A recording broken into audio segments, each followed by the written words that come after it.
We could put our name to it to sell it, and then all the other people can win from it. So it's not particularly, we're giving it 3 lines, we're giving it 3 lines. It's never been just us on any of these events. It's just, I'm the one kicking everyone up the backside to say, let's make something vibrant. But as I said, I know there's a lot of things going on, so I'm aware of that. But I do think it comes down to the opportunity of celebrating women in sport, bringing 47,000 people guaranteed.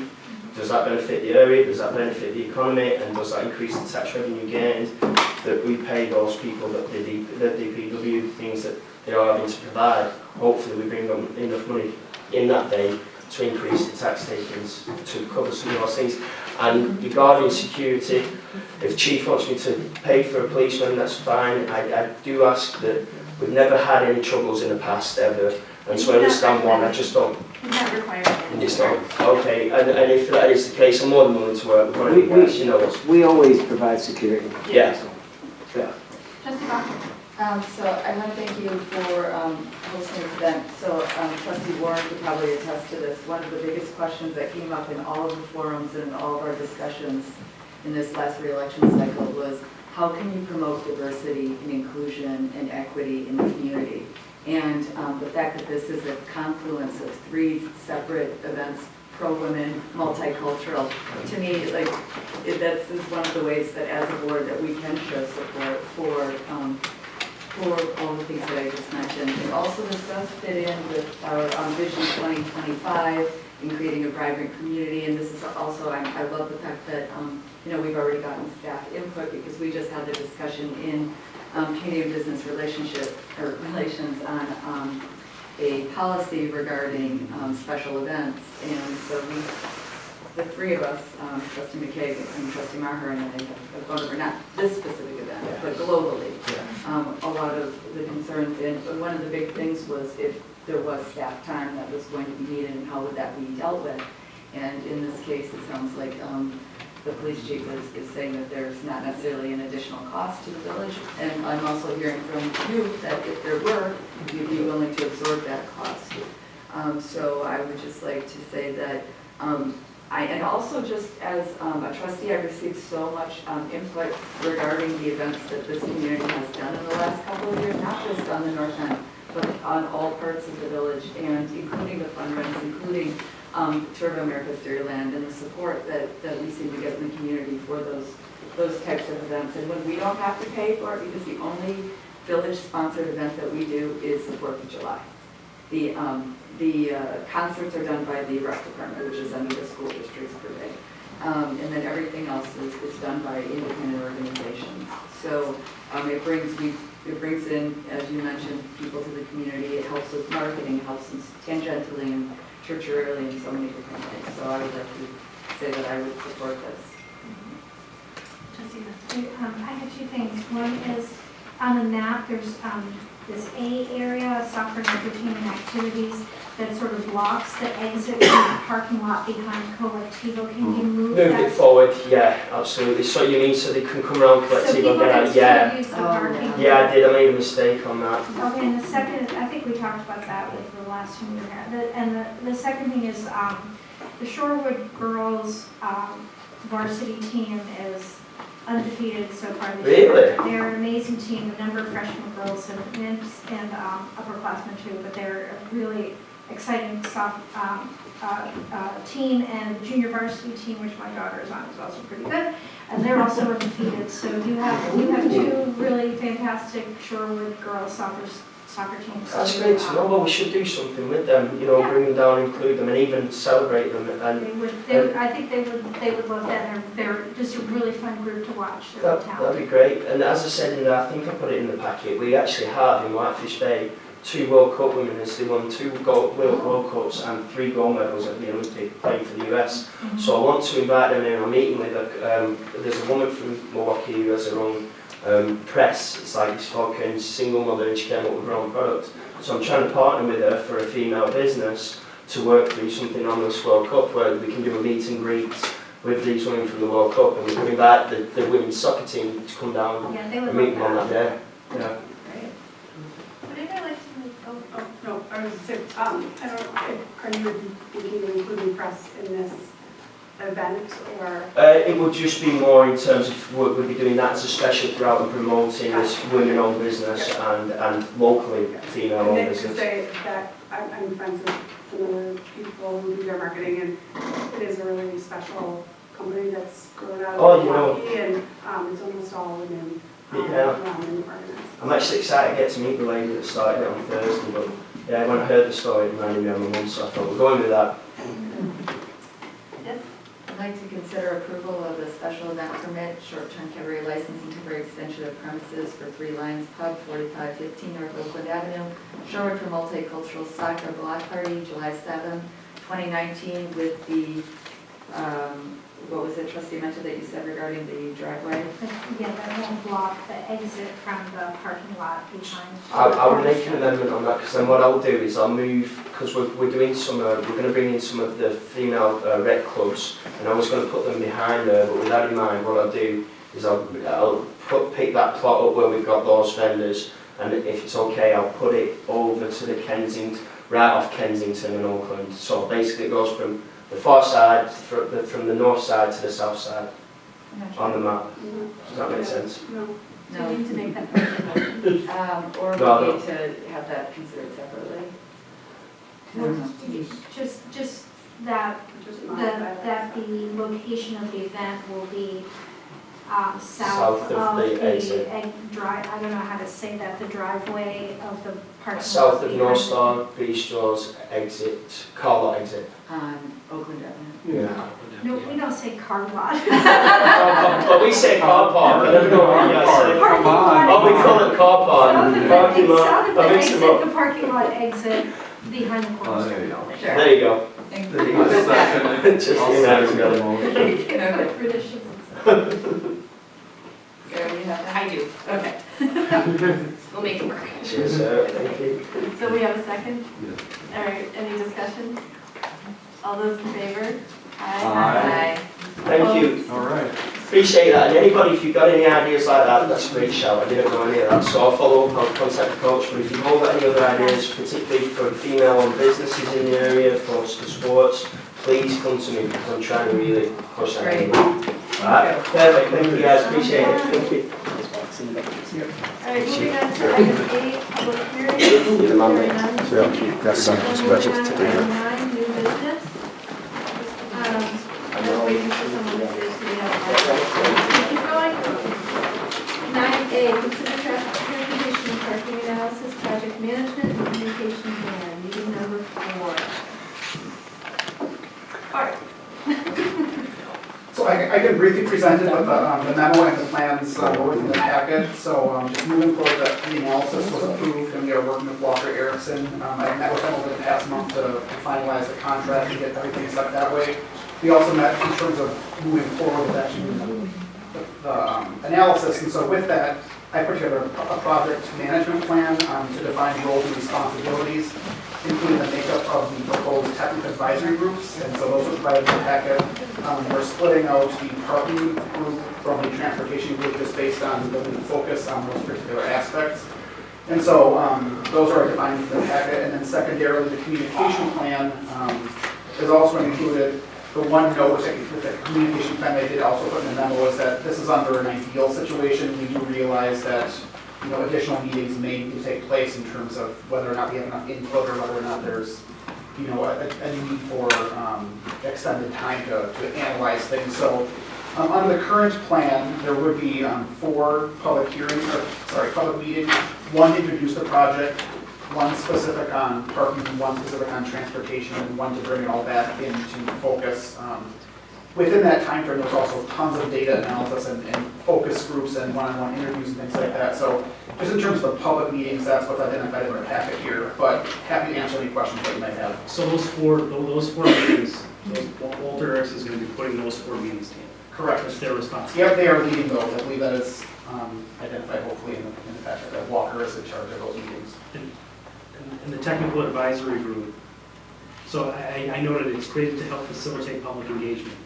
I guess, so the technical advisory group would be expected to get community input and bring it back during their meetings. Is that, I'm just trying to figure out the mechanism by which we are getting public engagement. Because I mean, I walked, during this election cycle, I talked to a lot of people, and there's a lot of interest in this study. And I know people are gonna wanna express their opinions, so I just wanna make sure we're clear on, who's setting up the meetings, how we're getting public engagement, because I think it's really key to this project. Yeah, so the advisory groups as well will be organized and set up by Walker Erickson. There's gonna be less of a, less of a public face on those, so it's gonna be more, working group kind of things. But as I identified, those will be open to the public, they will be taped, assuming that they're in a room that has capabilities to do so. The intent on helping them and helping us use them to engage the public is that, they're stakeholders. We want them to invite the people that they know in the community that also have these same concerns, whether it's a business person or a landlord, or a resident or someone from the school district. When we have the meetings, we can push out the information to them, to help push it out to their groups as well, so that we can all come along towards implementation on this and get on the same page. So they're partners in helping to promote and gather the information as we go along, is how they're kind of set up to be utilized. Yeah, I hadn't,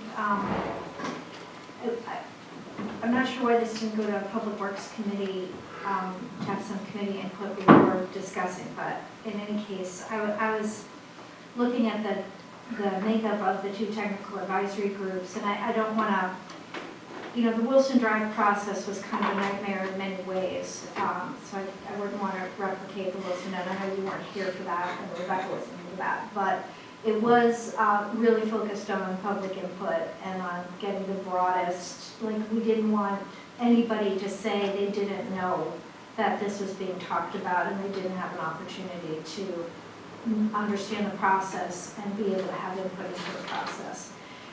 The way the Wilson Drive Task Force was, we sent out a postcard and let people know about it. People applied.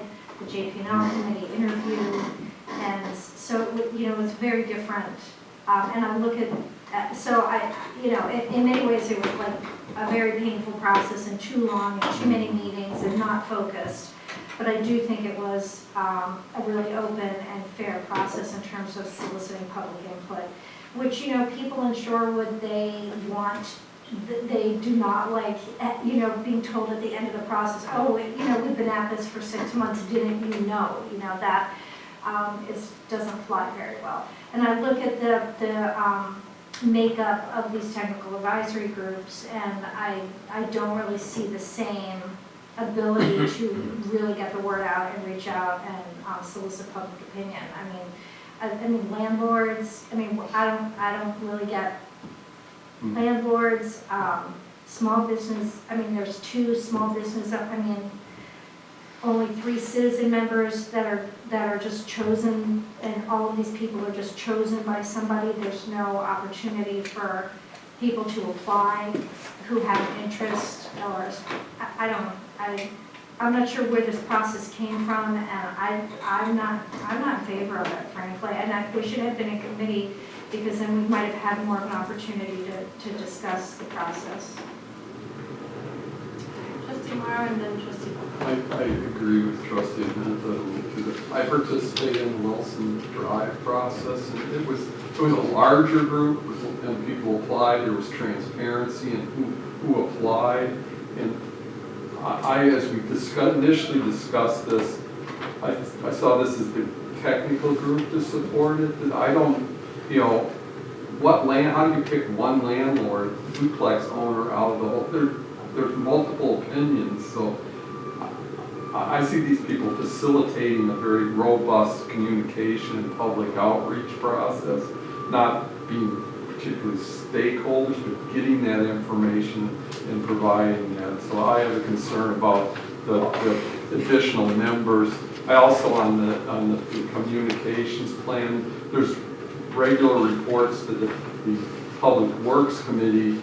I think there's enough interest on this issue on the whole board. It's such an important issue that the reports just come to the full board.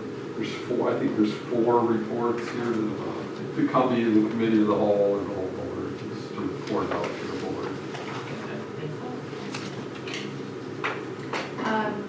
Trustee Buckler. Yeah, I also would concur with Trustee Menta and Trustee Marker on some of the advisory groups, especially the selection, I don't think it's a equitable process. The village president gets to appoint 4 or 5 different members, then whoever is the chair of the public works, which we won't even know that until after this is approved, has 3 appointment, and it doesn't, I'm not sure that why we would consolidate that much decision-making in this small, in 2 different people, and also for this reason that you stated. And I guess I don't want to keep that horse, but it feels like more like an application selection process rather than a choice process that adds to transparency, that makes sure that, you know, people who want to be included in the process are included in the process. So I think we should probably lean towards doing that as opposed to, you know, having a certain number of seats chosen by different people. And at the end of the day, they're going to have to go through the applications, but I think that, you know, if there's any way to import an application process, that would be preferable.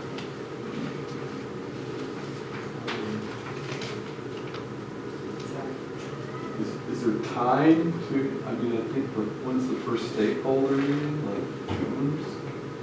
Well, nothing has been set, so there's definitely time, Time to, assuming, you know, the board is willing, and that's why I mentioned the communication plan. That's an ideal goal to have it done by September. okay. If that can't happen, that can't happen. That will be based largely on participation. So if it's the desire of the board for there to be applications and things like that, that will just stretch out the time between now and the first meeting of those groups. Walker is working on the data collection, so it's not like they're not doing anything per se on that front. But yeah, that will extend, which is your decision to extend, that's fine. The timeline can be worked out. I have no issues with any of the comments that were provided. I'm open to suggestions on those things. The technical advisory group was in fact meant to be more technical advisory. Like I said, they will be soliciting public opinion throughout the process in numerous formats. And so if that is speaking too loudly to a select group, I understand where that's coming from. I just want to reassure you that there will be opportunities for public engagement throughout, and it's going to be from more than one landlord, et cetera, so. I have a question. Do we have money in the budget for another mailing, or have we used all of those this year? And it's not a deal breaker for me, I just want to know. We've only used one so far, and I believe the budget was 2. Okay. Trustee Benton and Mark? I mean, I think it's very heavily oriented towards business also. I mean, you have a CDA, a bid. I mean, I'm not sure that landlords have a different interest than tenants, you know, so I don't know that I would, and then so 4 are business owners, and, well, that's, I'm just looking at the parking one, but I guess it's similar for the transportation one. So, I mean, it's, I'm not sure why we need quite so much representation from businesses. And so I'm not really sure what to do at this point, because I don't know that we need to do a postcard to solicit. I mean, this is not as big a thing, I think, as Wilson Drive was. I mean, so I'm wondering, but I'm not sure what to do. This is kind of something that. This is village-wide. Yeah, I don't. You think it's worth sending a postcard No, I'm out? not sure why we even need, I'm not sure where these came from, why these were added in the appointment process for these positions. Yeah. And I think just, the bid can propose, they're gonna report out to the businesses, I mean, they're representative. Citizens, these are 3 citizens, we're gonna reach out to everybody in the community. We're gonna reach out to every landlord, because different landlords have different interests. I see, and the staff hopefully will bring the expertise and the consultants on communications. So I don't think we need these folks on these committees at this point. I agree. Is this something we want to refer down to the committee level? Sounds like we're That's where I'm going. So, Sounds like it. Do we need to make a motion for that? You're just gonna refer it back. You're not gonna take action, you can just do it. Staff. Is what I'm hearing that the board would like it to go to committee for consideration? I would like that. Okay. And we would like that. should I make a motion? I'll make a motion to refer the transportation and parking lots, parking administrative communication plan back